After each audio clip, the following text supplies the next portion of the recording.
Good evening, everyone, and welcome to a live stream from Liverpool.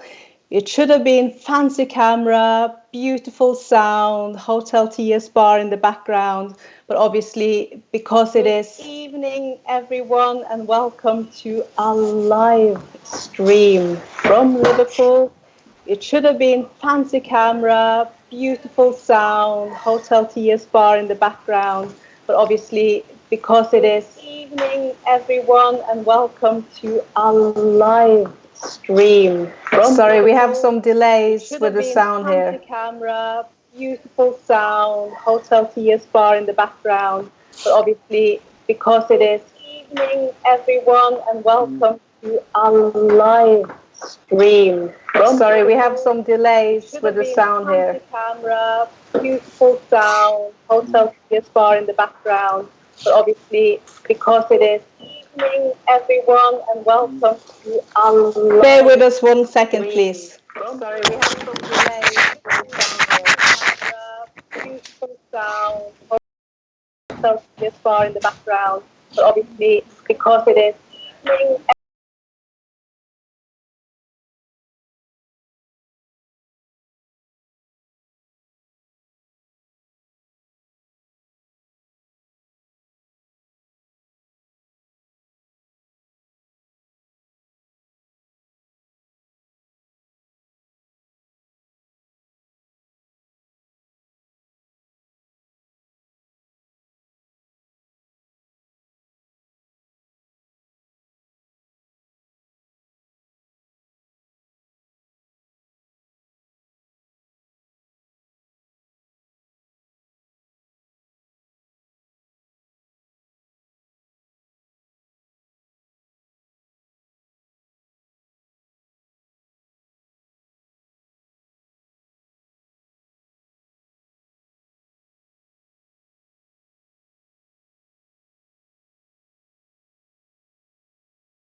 Good evening, everyone. Let's try again. This is our very first live broadcast from Liverpool with the mighty John Aldridge. And sorry about the technical mistakes, but we are learning as we go along. This is a new breaking ground for us. We should have had the bar, the hotel bar in the background. We should have had fancy cameras, great sound, but we are keeping to NHS rules of staying home, staying safe, and saving lives. So here we are on our Skype pictures, so bear with us with the quality, but we hope you will have a wonderful evening with us. And with us we have you, John Aldridge. How are you doing? Yeah, under circumstances, we're all bearing up. It's the most important thing. Do what we're told to do and help the heroes in the National Health Service. As we all know, it's going through a rough time. You know, just trying to abide by the rules, really. Yeah, it's been some strange days. And how have you been staying at home, John? You are a very social man. Yeah, only for weekends, really. I like to go for a pint with the lads on a Saturday and a Sunday after the game and celebrate Liverpool's winning streak over the last 2 years. But I've got a nice sized garden, so I've been wanting to get into that for a while. So I've done that the last couple of weeks. I've done a lot of work on the garden. My missus had me doing a bit of work in the house, you know, and then Netflix over night time. So there you go, really. So this is like behind the scenes information. Both you and Phil Neal have got green fingers. I didn't know you had green fingers too. So both defenders and strikers are good with plants. Well, I'm not good with plants. I love my garden. I do like my garden. The older I've got, I was never like that when I was young or playing football. But the older I've got, it's just nice, you know, when the sun's out to get out there and, you know, just relax, do your crossword, nice cup of coffee, you know, that's it. John, today the Premier League clubs have been having a video conference, and nothing specific has come out of it except the fact that we are finishing the league. It won't happen before it's safe to do so. We don't know how yet. We just know it's not going to be mid-May. It will be later. What is your dream scenario? How do you think our league should finish? First of all, which is the best way safety-wise. We have to just be patient and do as long as it's finished and Liverpool get what we deserve. You know that's the main thing. If it's done behind closed doors, it's not ideal, for the fans, because we love our celebrations and we want to celebrate. But if it has to be done, then we'll have to just take it in our stride. The most important thing is to get it finished. And I was, as I said, the last couple of 3 weeks. It's not set in stone that the season has to finish the season has to start every August the 10th, around August the 10th. It doesn't matter. These are unprecedented times. It doesn't matter. It's got to be finished, whether it's finished in May, June, July, August, September, or October. It doesn't matter. Finish off. There's far too much money involved. For the likes of, we're looking for our trophy, first trophy for 30 years, the Premiership. Look at Leeds United and West Bromwich Albion, two big clubs, Leeds in particular. They're looking for the chance to get back into the big time. £160 million to the businesses, and then obviously to stay in the league and take them on to greater things. That's huge. That's huge, So, yeah, it has to be done, whichever way or form. We have to trust the people to do it the right way. And then when next season starts, whichever way or form, it has to be done. It has to be done, whether it's diluted. But you have to get your season over. I'm sick of Harry Kane, saying June. What's June? Why's it got to finish in June? Rio Ferdinand, Joe Cole, people like B saying, it has to finish. Kevin De Bruyne, It's just you can't finish something that's 3/4 of the way finished. It's nearly to go. It's only a quarter to go. Belgium have done something which is, I'm very surprised, but it's up to them. There's not much money in their game, like what we're talking about in the English Premier game. So let's hope that it's done the right way, and we're all back to normal in whether 2-3 months' time, and we can celebrate it in the right manner. That sounds like a wise thing. But if it's going to be played, let's say, on a neutral ground in the Midlands, like a tournament, like a World Cup tournament, or if it's going to be played in the original stadiums behind closed doors and the fans can't see us lift that trophy, what would that be like for Liverpool and the Liverpool fans and the city? It'd be so strange, wouldn't it? I think the World Cup thing, I don't think that'll happen. I think that's too much integral stuff for me. If they do that, then, well, fair play to them. But I think if they have to play behind closed doors around field, then so be it. We've got a great side. Only needs points. That's great. Needs 6 points. I think whichever one. How will you eventually celebrate? We only have 2 more wins, and then it's going to happen at some point when it's safe to do so. How will you celebrate our league after a 30-year wait, John? Yeah, I've not thought about it, to be honest, till it's done and dusted. But yeah, I celebrated the European Champions League last year very, very well indeed, I have to say. And myself and Steve Gerrard took it on to the Sunday as well, straight away when we got off the plane, which was a great day. But I don't know. Let's take it and celebrate, whichever way or form it happens. I certainly will. Take it from me. 30 years is a long time. And then obviously it'd be nice to when we actually get round to the bus around in the city, the parade. Then I'd love to be with my grandkids because they're mad Liverpool fans now, my son. Isn't that just lovely how the kids now, the next generation, will finally experience this? It's just so moving when it finally happens. John, It is.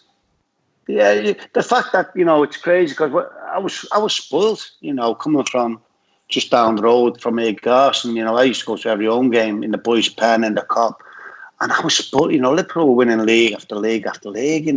We just took it, like it was like a pinch of salt every year. It was just brilliant. But to go 30 years and some of these, I mean, my grandson was my son was very young when we last one. He can hardly remember. But for these kids to see it, it'd be tremendous for them, because it's rightfully ours for a long time.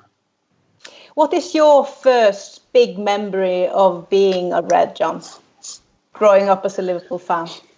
Well, I went very early age, mid-60s, to my first game. Against Southampton it was.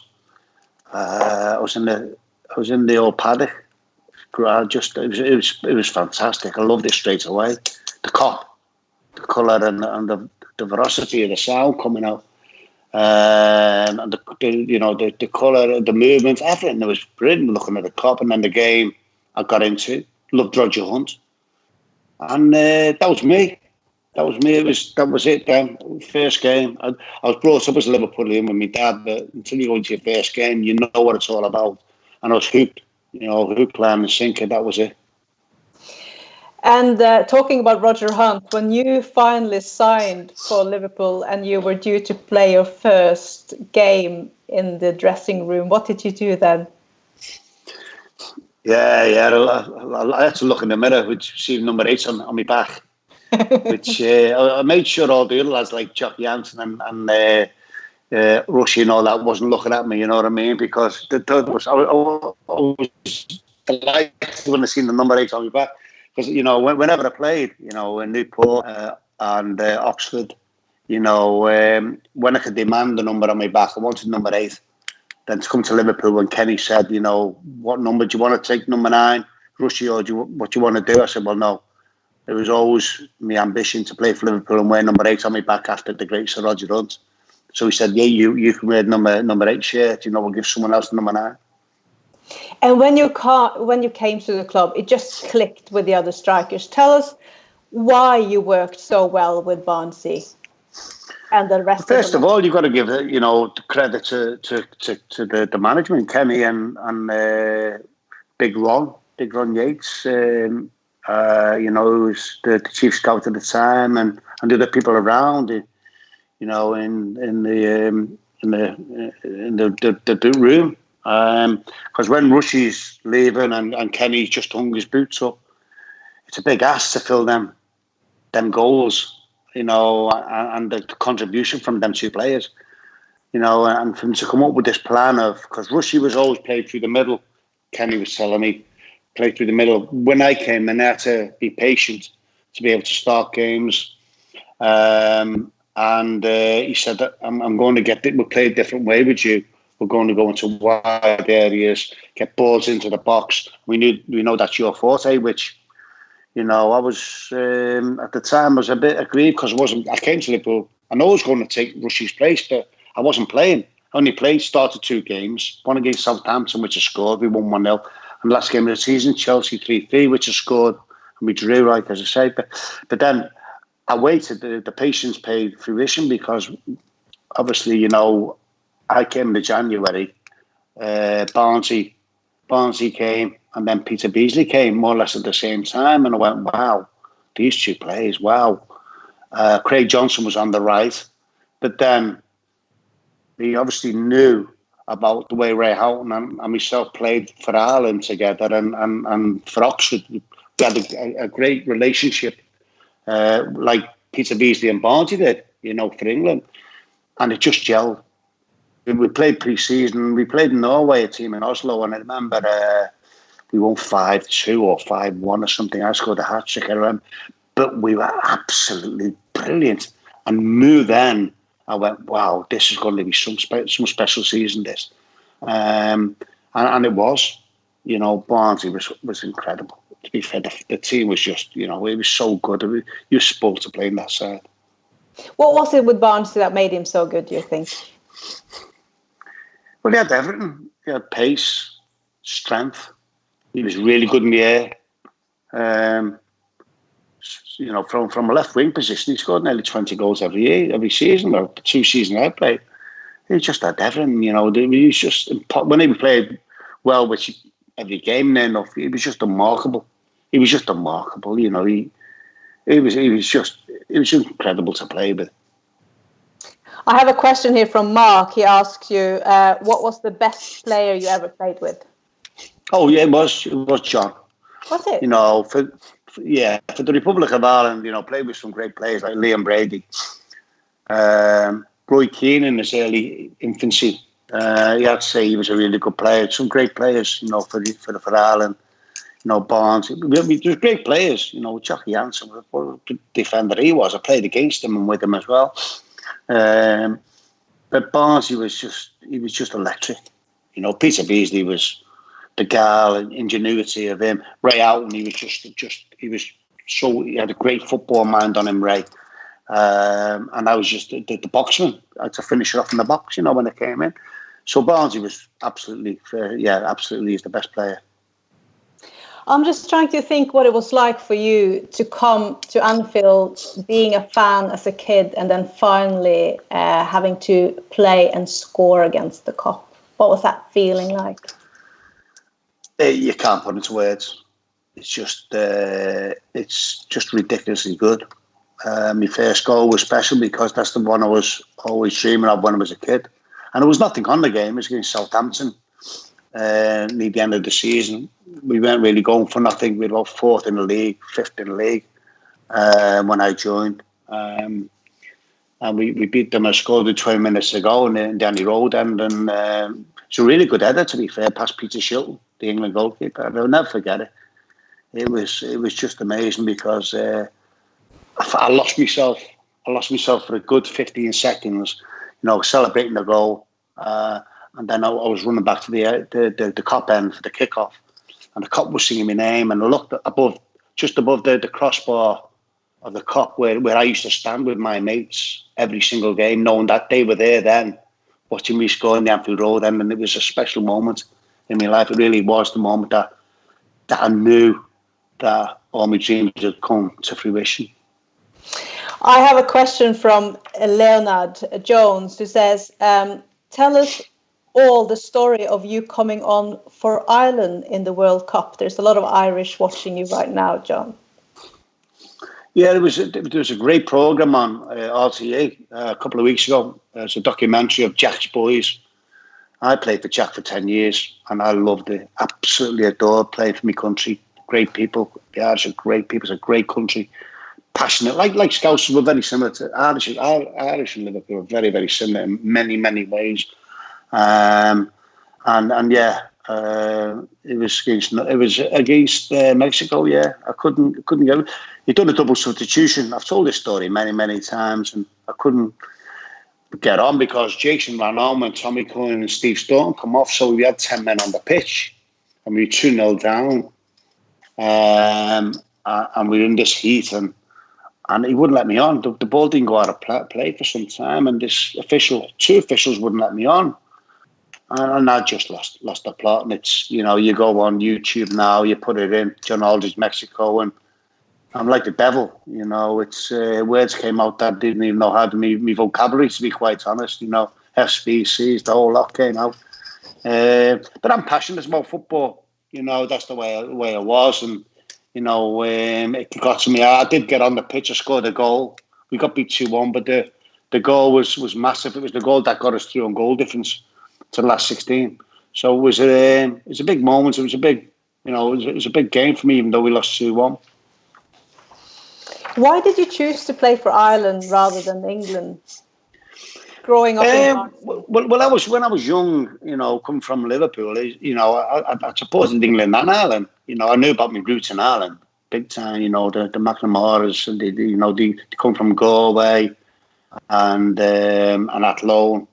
And we always had parties, St Patrick's Day parties or something. So, and I knew about my Irish heritage. And when I was playing I got to Oxford and we got in the first division stroke Premiership. One of our lads, Dave Langan, was saying, we used to talk about, the Republic and England and whatever. And he was saying, you qualify. I said, yeah, no qualify. But, I'm not Owen Hand was the manager, but no one came to see me. And then I started doing well, in the Premiership. And then became, Jack got the job. Owen Hand got the sack, unfortunately, for Owen. And Jack heard about, my eligibility. And he came and watched me play, against Villa in the semi-final of the League Cup, the Milk Cup at the time. And I played well. We drew 2-2 and I scored the 2 goals. And then he met me, asked me would I play for him.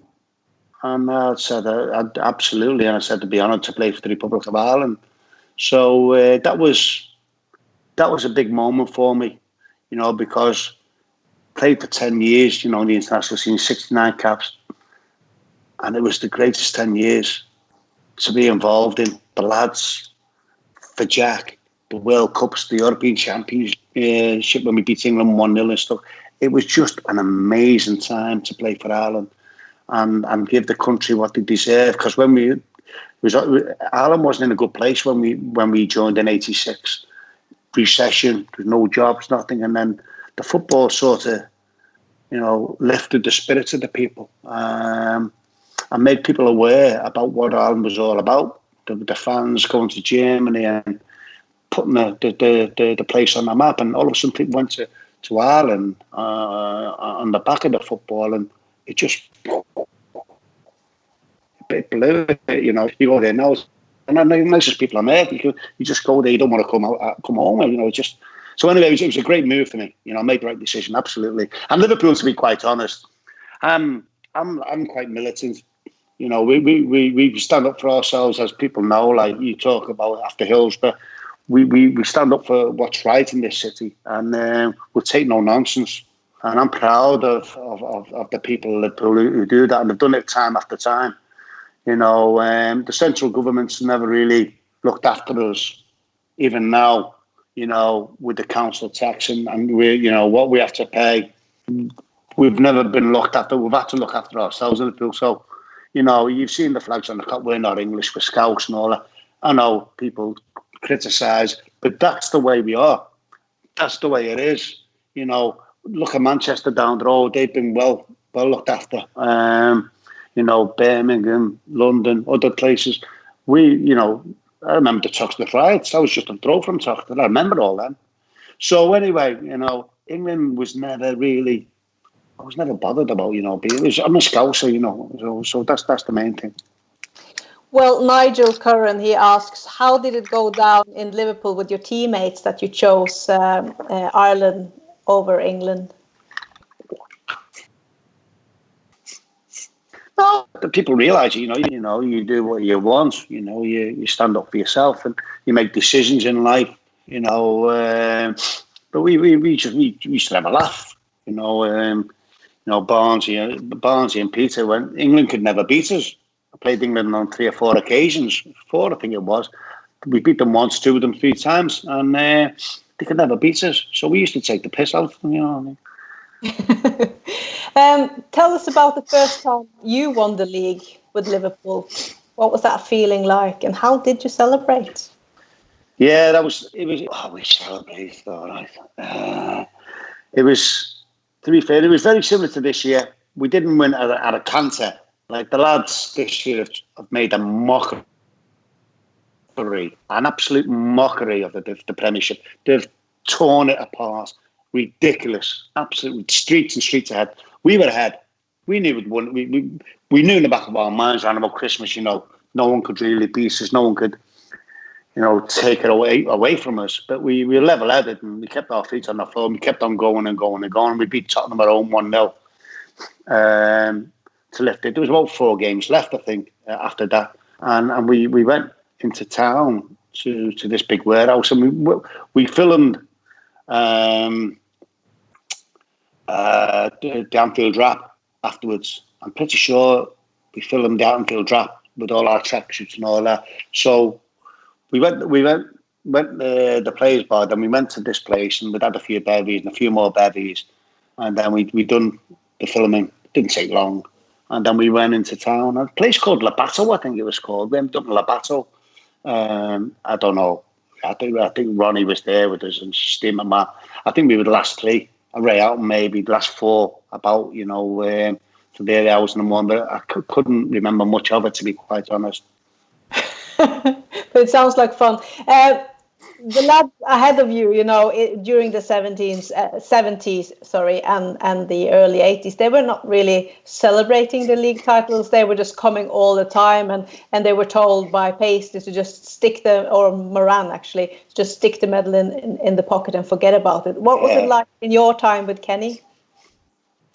No, they to be fair, they knew we were going to celebrate. I'm taking no notice of what the lads say before, and then Ronnie did keep your feet on the ground, but they celebrated big time when they won the league. The lads went out and they celebrated that night, and perhaps that weekend. But then you come when you get your medals, he comes in and said, "There you go, that's it now. It's all over. Next year's the one."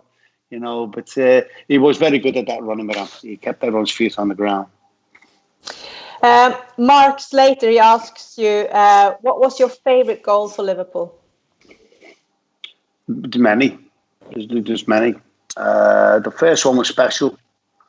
The one in the cup final was special. I scored 63 goals. Every single one, I have to say. It's hard to pick one. Actually, one goal of the season, 2 years on the bounce. And they were good goals, but they weren't great goals. What they were great team goals. Great team goals, the 2 goals that won me then. The most I've always said this, the most important goals in my life was this 3-play of Hillsborough. That was a game we couldn't lose. The thought of losing was gut-wrenching in your stomach. It was a horrible feeling. And we won 3-1, the replay, and I scored 2 headers. They were the ones that more meaningful than anything, because that was the game we just couldn't lose. Getting a final, you had to win it for the families. So that goal was special as well. Don't get me wrong, winning that game. But I felt the semi-finals, we just could not lose that game. It was a horrible thought. It must have been so hard to keep playing during such a tough time for the city. Yeah, it was. I think it caught up with us in the end. With the Arsenal game last minute, we had to cram everything in. That was unfair. That was unfair by the FA. You're looking about trying to get the league finished by a certain time. That we were put under immense pressure. Afterwards, to go to 11, I went to 11 funerals. We all went to different funerals. We all had to go to every funeral after 90, 95, 96 at the end. We all had to go for them. That was the main important thing. But to be asked, it's quite callous, to be honest, to finish all the games in a short period of time. It caught up on us. We did well to get where we did, to be quite honest, when you look at it. But I don't think that would happen now. I don't think that would happen. I think, because the season can go on to when it... I'm going about what we're saying now. The season can go on to when we want. That's true. When we went through what we went through, and this is the ideal scenario, what was happening now. They should have given us more time. More time to get back into it, to finish it off. But we had to cram it in. And we did in the end. And we felt 2 minutes short of winning the double. I have a question here from Dan, and he asks you, who is the toughest player you ever played against? There's a few spring to mind. I played against some fantastic players, especially on the international scene. Against the Brazilians, the Dutch, the Germans, the Italians. Baresi was good. Arrogant, very arrogant. He was arrogant on the pitch, arrogant off the pitch. Maldini was good. Paul McGrath, big Paul, played with him, played against him, was awesome. You know, you're talking about playing against a fella who had massive drinking problems, mental problems in many ways, and couldn't hardly run. What a player. What a player. Wow. Yeah, so, you know, they're fantastic players. You know, Mateus, he was in midfield, but when he dropped back sometimes and he was really good. Rijkaard, you know, Koeman, you know, there's playing against some fantastic players. Been fortunate, to try them all out. You had so much banter between you in the team in your time in the red shirt. Tell us a little bit about all the crazy stuff you used to do to each other to make yourselves laugh or keep your feet on the ground. It was just, we had funny lads. You know, everyone played the part. They were all funny. Jockey was dry. Barnes was dry when he got him.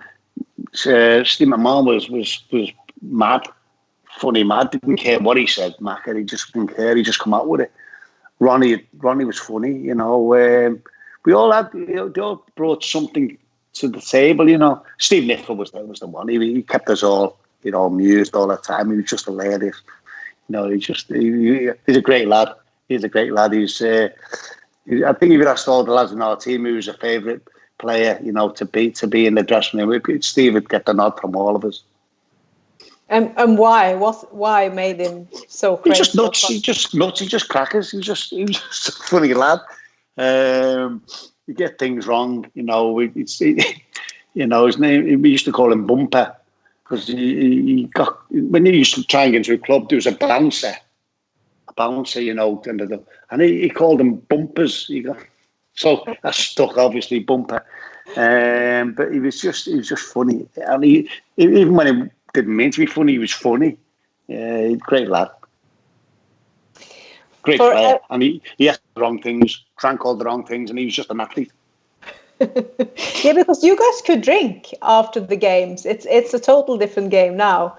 It was a drinking culture, wasn't it? But I guess that was the thing for all the teams. Yeah, it was massive in football from day one. Really, it's just now it's changed. Obviously, rightly so. You have to say, we had a great time. We did enjoy ourselves. You know, we played hard. We enjoyed ourselves.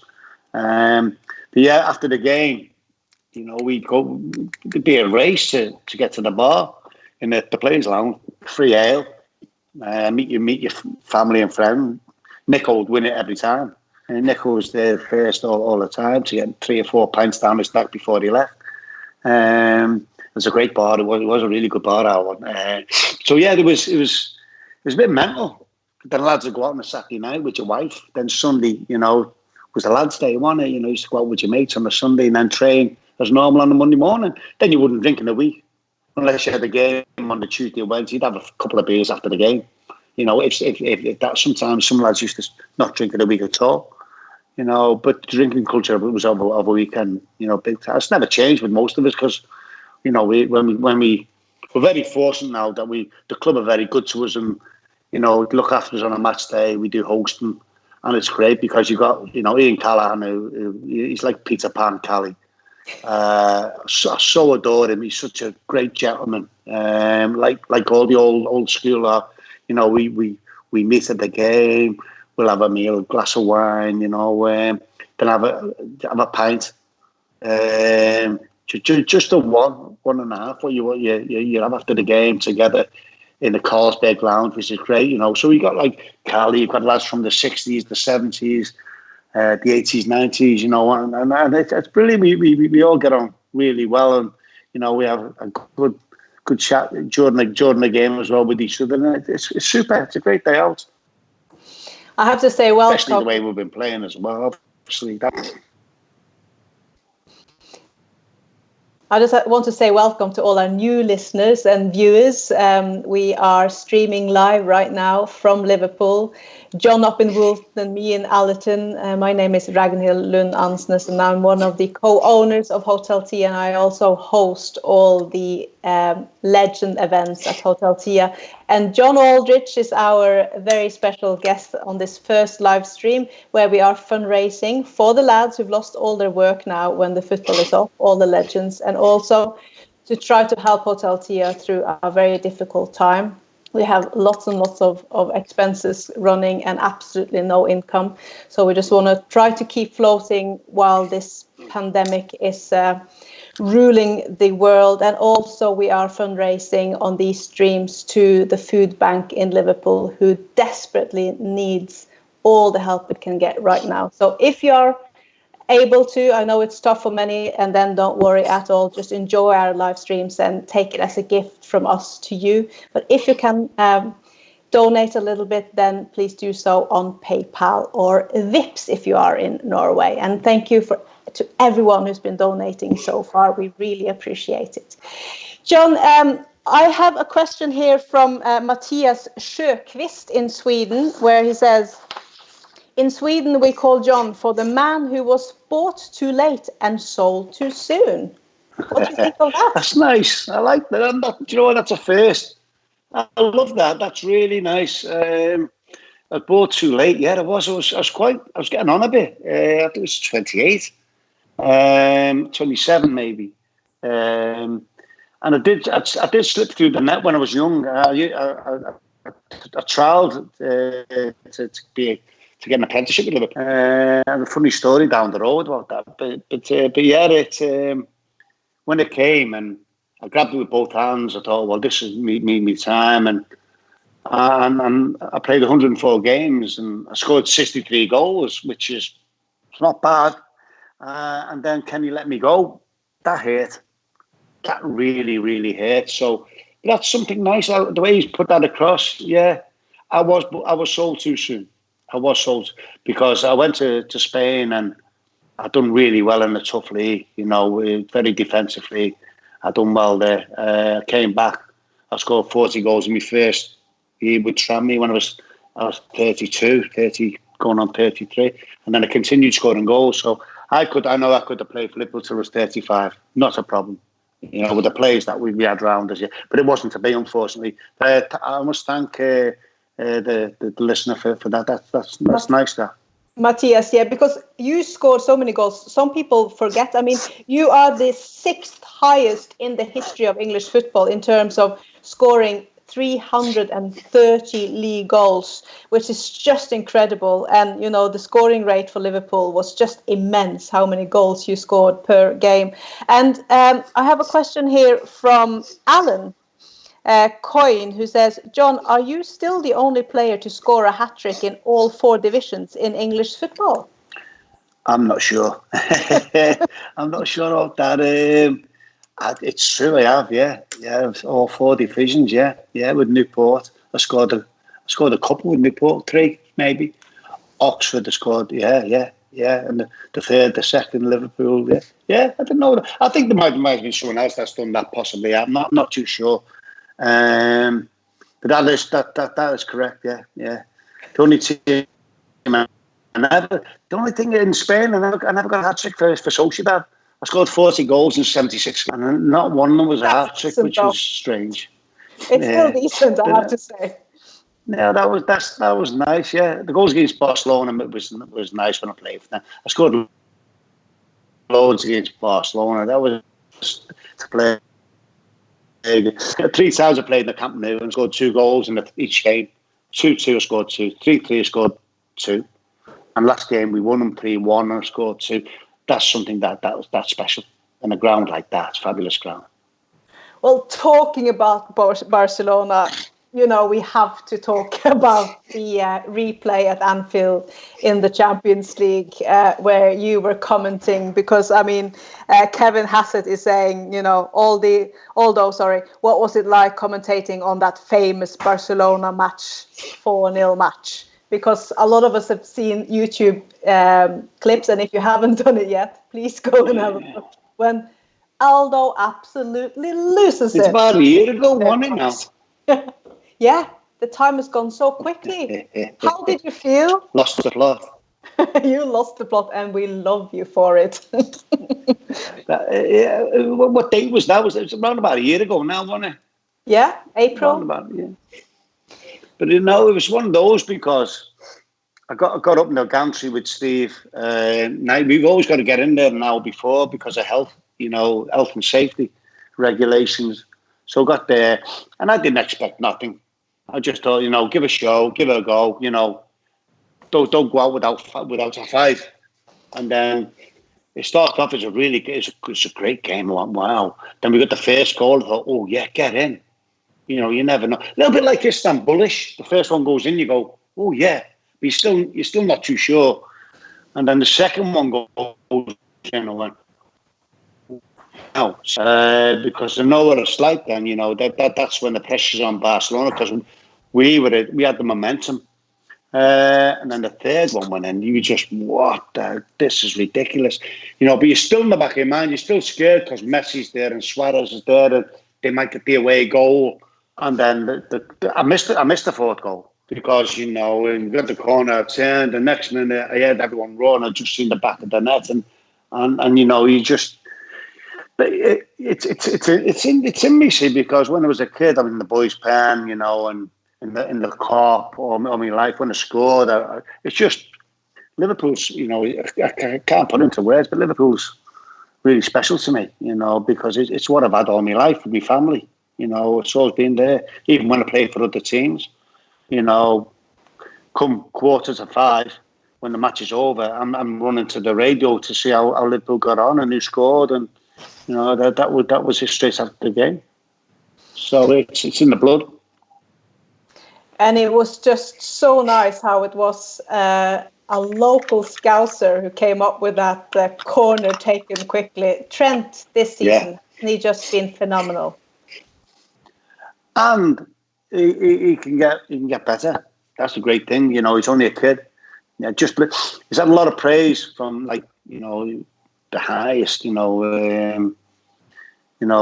everyone. And he's got to keep his feet on the ground, and I'm sure he will. And then keep on working, because there's a lot more to come. He's been brilliant, but he knows. He can actually. Percentage-wise, he can. His final ball can get better. Believe it or not, his defender can get better. But he's brilliant. He's absolutely brilliant. We adore him. But he knows. And in the right time, which he is at the moment, he will get better. He's got to keep on working hard to become. He can become anything. But what does it mean for us that he is a Scouser playing every match for Liverpool Football Club?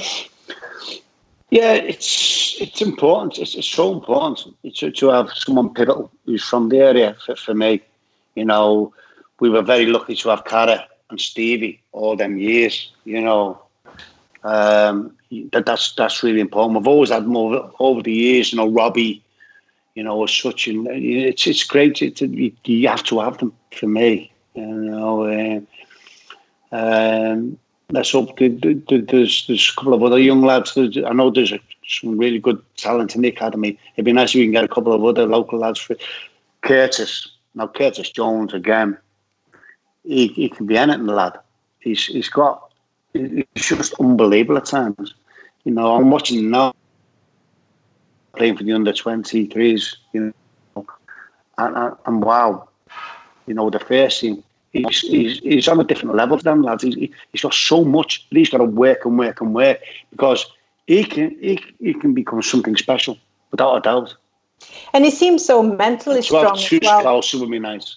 I know, and Curtin seems so strong mentally. How he scored the final goal in the penalty shootout against Arsenal, and then how he scored against Everton when he came on as well. I mean, it must mean that his head is sort of screwed on in the right way to take the pressure. Well, he's got a football brain, absolutely 100% football brain. He's got a swagger, which is it's a little bit of arrogance, which is it's nice to have, as long as you don't let it get on top of you. Good players always have that. They know how good they are. But he's got to be level-headed, and it's nice that he thinks he should be in a team, and his time will come. But he's got to be progressive. He's got to be consistent, and once he gets that, he can become anything. The fact that Lallana's going at the end of the season, he'll just step into that role, and he'll get a lot more game time next year. He's got to prove it in training. front of the manager. And when he gets on the pitch, do it time after time after time. Because he's certainly got in his locker. I'm looking forward to seeing him over the next coming years. Absolutely. Talking about talents, we've got a question here from PB saying, what do you think of Dembele and Werner? Who will suit us best, Werner or Dembele? I like Werner. I do like Werner. The two of them are exceptional players. They really are. I just think that Werner, he tips the scales for me a little bit. He can play along the front three. Every time I've seen him, he's been exceptional. What he's done there. The thing is, what you've got to do is you've got to trust Jurgen. In his mind, there's all sorts of things flying around, about Werner. If Bayern Munich wants him, he'll go there. We'll have to just wait and see. But certainly, with Edwards and the manager and our track record, trust them. They will not go and get anyone unless they're as good, if not better, than the players we have at the moment. Whereas managers we've had in the past have gone and got players that weren't good enough to get in our reserves, which was so frustrating for us ex-players. But now all of a sudden, Liverpool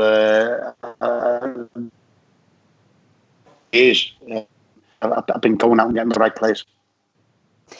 Talking about getting the right players, what is your take on Jurgen Klopp? He's been with us for 4 years, and in those 4 years, he's made some miracles happen. Why is he the perfect fit for Liverpool? You got to, again, sing praise to the American owners for seeking him out, seeing he was the one. And when he came, there's a lot of people looking at him. We got him, with the help of his wife, I believe so as well. So thank her along the way. And we just fitted each other.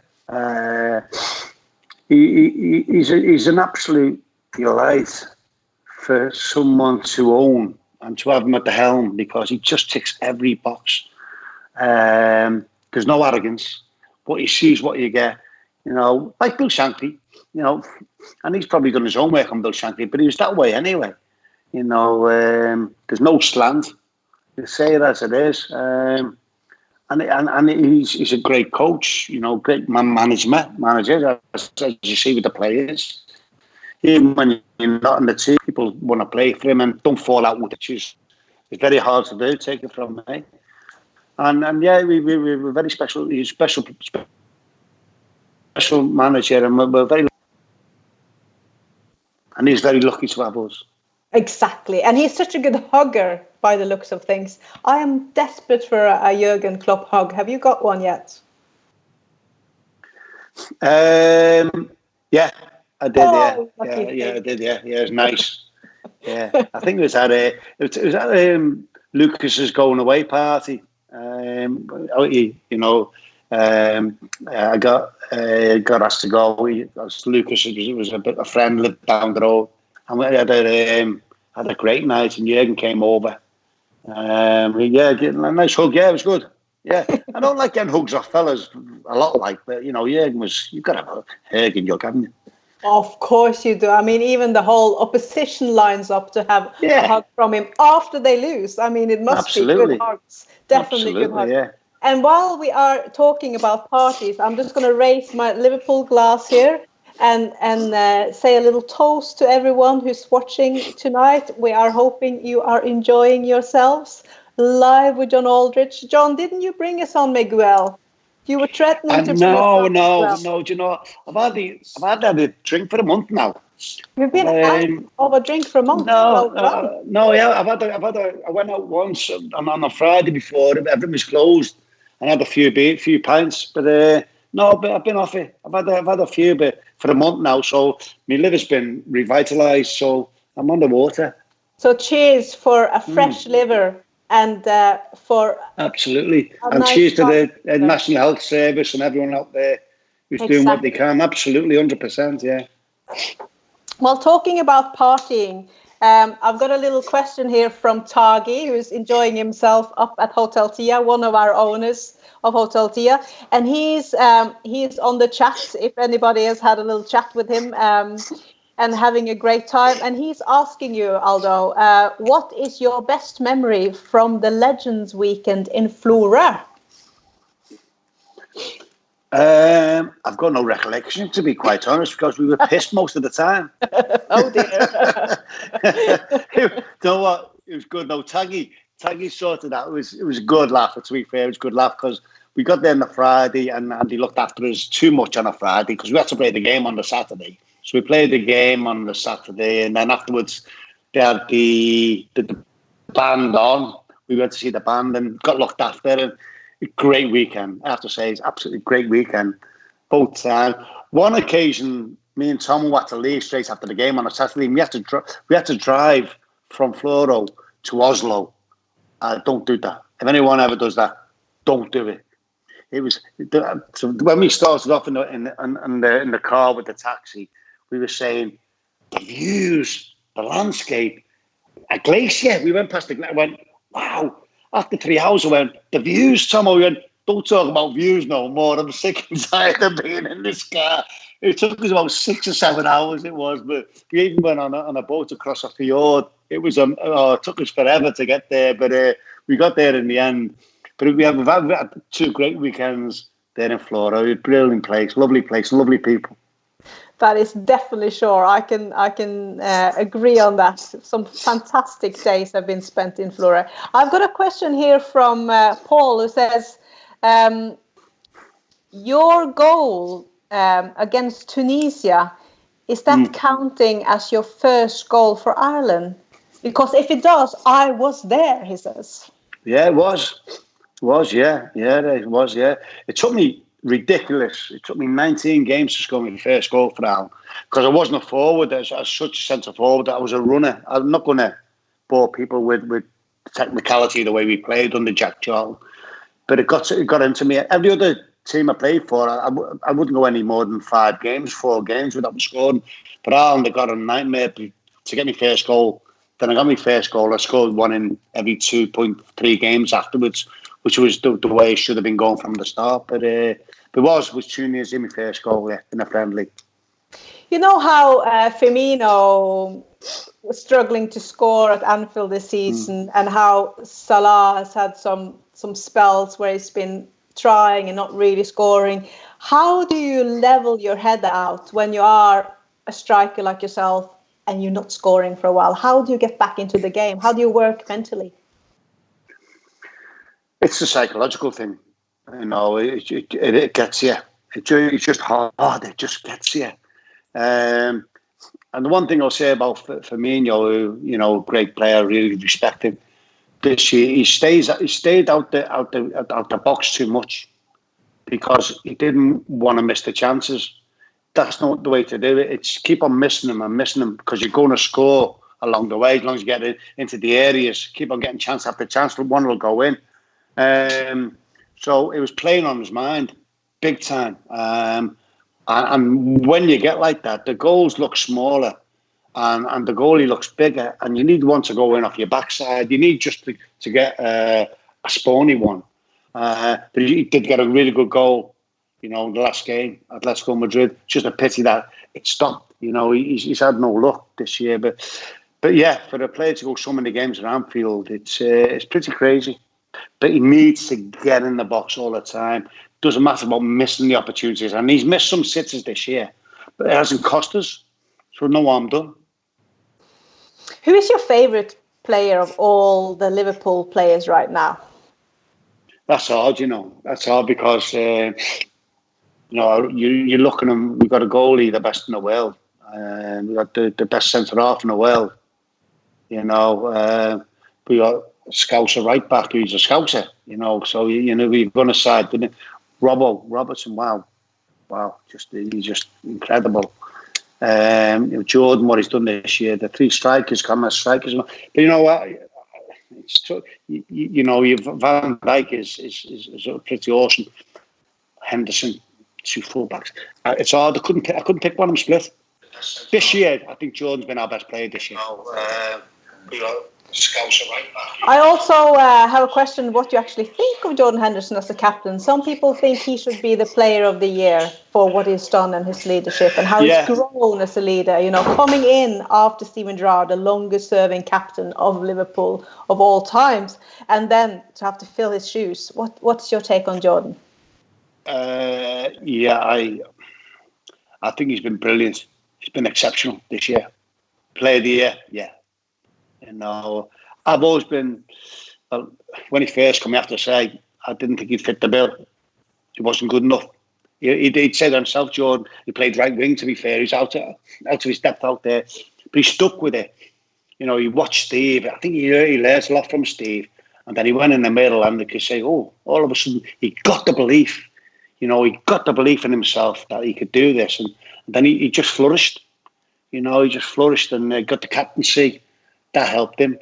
People saying about him not being a captain, but he's proved that. He proved that to everyone. He proved it to.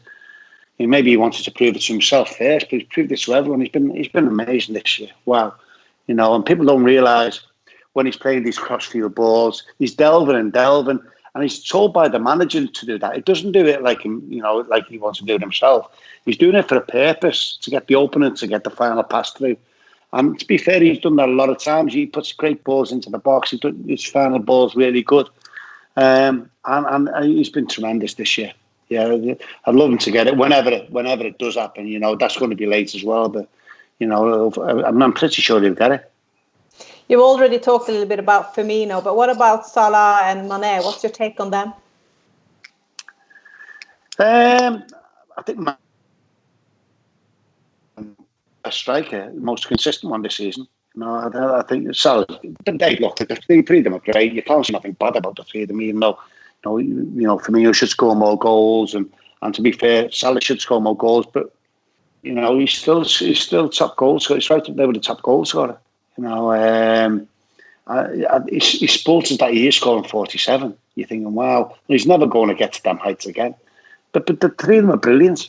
Absolutely brilliant. The reason why we're right up there because they haven't scored as many goals this season. So this season probably, but they're still, more goals. So it's worked out well. We're coming towards the end of this live stream, but before we do so, we have to talk about your favorite game of all the games you've played. That's really tough, isn't it? It's I think for the most complete performance, it's got to be that great side of 87, 88 when we beat Nottingham Forest 5-0. I think people who watched LFC TV have seen it time and time again. But to put into perspective, you're talking about Nottingham Forest, who were the second best team in the league at the time, and they were really very good side, and we absolutely pummeled them. First 10 minutes we were great, and then we got into the rhythm, and it could have been that. Hit the post, hit the bar. The goalie pulled off some fantastic saves, off the line. We were just awesome that day, and that just underlined how good that side was in that day. And Forest finished second in the league as well. We absolutely annihilated them. I have a question from David Wilkinson. He's a great Hotel Tia friend and a true listener of the LFC Talk at Hotel Tia podcast. He's one of our regulars, and he is asking you, what did it mean to your family when you put that red shirt on? Yeah. There's not many blues in my family. A couple of cousins are blue, and my nephews are blue. The rest are all reds. But yeah, they were proud as punch. Obviously, they were so proud. So made up as much as I was, to be quite honest. Everyone was on a high for so long. So yeah, they knew how much it meant to me. Because I lived to play football, and I didn't make it till I was old. And then and everyone knew in the back of my mind that I strove one day to play for Liverpool. Not thinking it happened, but I thought I'd never give up on it. And then when Russia was going, I thought, well, you never know. You know, I was up there with, even though I was playing for Oxford, I was up there at the time scoring 20 goals in the first division. And then, you know, then it came when it's just, wow, what a feeling. What does Liverpool Football Club mean to you now, John? Well, it is what it is, isn't it? You know, you've got your family. You know, I've grew up with Liverpool Football Club like as a family. You know, you've got your family around you, you've got your mates, and every home game, I just lived to go to the home games. We had a special bus that went from the Garston Woodcutters right to the ground every home match. You know, otherwise you'd have to get 2 buses. So it's just been in my blood. You know, obviously I love the teams I played. Tranmere 10 years, love Tranmere. Oxford, love my time there, love it. Newport, still in my blood. Basque, Real Sociedad, absolutely love the place, adore the people, the club. You know, Liverpool, I grew up. With Liverpool in my life, you know, and even when I played for the other side, they were always in my veins. Alan Coyne, he says here, thanks for being so honest, John. And then Rob D saying here, thanks, John and Ragnhild, for putting this together, a bit of normality. Looking forward to seeing Bruce tomorrow night. And that is right. Tomorrow at 7 o'clock, we are bringing the mighty Bruce Grobbelaar on. I hope you're all coming back to our stream and watch us then. What is your take on Bruce Grobbelaar? You see him quite often because you're almost neighbours now, aren't you? He's moved to Woolton, where you are living. Yeah. Do you think we'll have a show? I'm in the Gatwick area. Can he fill your shoes tomorrow? So he's absolutely, of course he can. Bruce is a great fella. You know, I love him. We've always got on really well when I played against him. First of all, when I played with him. Afterwards, you know, we enjoy a beer now and again in Woolton. It's a great fella, Bruce. He's a cracking bloke. You know, he can be mad as a hatter sometimes, which is I'm the same. But that's why I think that's why we got on so well. But yeah, no, he's a super fella, and you know, get your questions ready for him. You know, he's good. And what you see is what you get with Bruce as well. Well, actually, I have to squeeze in one more question to you before we say goodbye tonight. And this is a really interesting one, looking forward to what might happen with Liverpool Football Club this season. And now that Premier League has decided they will be, and the Premier League clubs have decided they will finish the league. Peter is asking you, all this talk about games being played behind closed doors, have you ever played in one? And if not, would you still celebrate scoring or saving a penalty in the same way as if in front of a full house? That's a good question. Yeah, I think you'd celebrate it big time. Absolutely, because you know what it means, especially, you know, to get us them points to make it, you know, automatically impossible for anyone to catch us. Absolutely, yeah. Even afterwards, you know, it's still on record. It's still a league goal. It's still a victory. It's still points on the system, you know, to try and get the records. Yeah, of course. You know, it's nice to obviously in front of fans. Wow, you know, you get carried away in front of fans. But certainly, you know, I can't remember when I've played behind closed doors. I'm not sure, but I don't think I have. I don't know. No, they're just practice games, you know, first team against the reserves and all that. But still, yeah. I'm sure they'll still celebrate the lads big time, yeah. This coronavirus peaking up in England now, are you scared for the situation right now that we're all in now?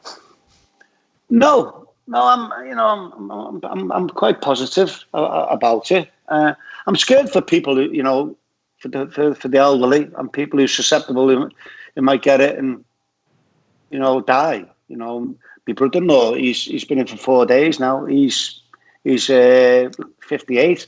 He's been on a ventilator for 4 days. Now I worry for him. Because, you know, you just don't know. You're looking today, 2 nurses in their 30s died. You know, they're battling it, and it's like a war to them. It's like a war zone. So, you know, you care about them, but you worry about them people. You know, that's the important thing is that you stay in and you do what you're told. not to get it and make it any worse. Let's get it under control and try and rely on the politicians to do what they're promising. Which they're not quite doing that at the moment. If they're saying they're going to get so many tests, do it. Don't promise it and don't deliver it. That's even more hard to take from Joe Public and the NHS in particular. So yeah, we just got to people stay in, do what they're told, and you'll be helping a lot easier for the NHS. That's what you've got to get across. And we're sending the main ones to think about, and hopefully they will stop the people from hopefully. And we're sending our warm regards to your brother-in-law, and we hope he will speedy recover as soon as possible. And everyone else out there watching now who is struggling with your health, you're not alone. We are many here, and if you need anyone to talk to, contact a friend, an old friend or a new friend, doesn't matter. Ring relatives. Just don't feel alone, because you're not alone. And in this Liverpool family, we are together. So call anyone. Just make sure that you get some support. And we hope this night with John Aldridge has cheered you up a little bit. I've certainly enjoyed talking with you, John. It's been brilliant as always. We love having you in at Hotel Tia as well. And this really helped on my huge crave for more Liverpool football. So thank you so much for your time. All right, Ragnall, okay. Take care, everyone. All the best. Yeah, and hope you've enjoyed John. He's a smashing storyteller, and we will see you back at Hotel Tia soon. And if you would like to donate a little bit tonight, you can do so through PayPal and Hotel Tia's PayPal, and also Vips if you are Norwegian, and that will go through to the lads, all the legends who are out of jobs right now with the football being gone for us all, and also to help support Hotel Tia, who is obviously struggling big time when it's not allowed to be open. And also we are supporting the food bank in Liverpool. Thank you all so much for watching. Please come and tune in with us tomorrow at 7 p.m. when Bruce Grobbelaar, England's most winning goalkeeper ever, is going to join us here on a live stream. And thank you so much for all your questions sent in today. I hope we got to answer quite a few of them. There's some, sorry, that we didn't manage to answer in this little space of time. But stay safe and take care and stay in, and lots of love from us in Liverpool. Bye, everyone.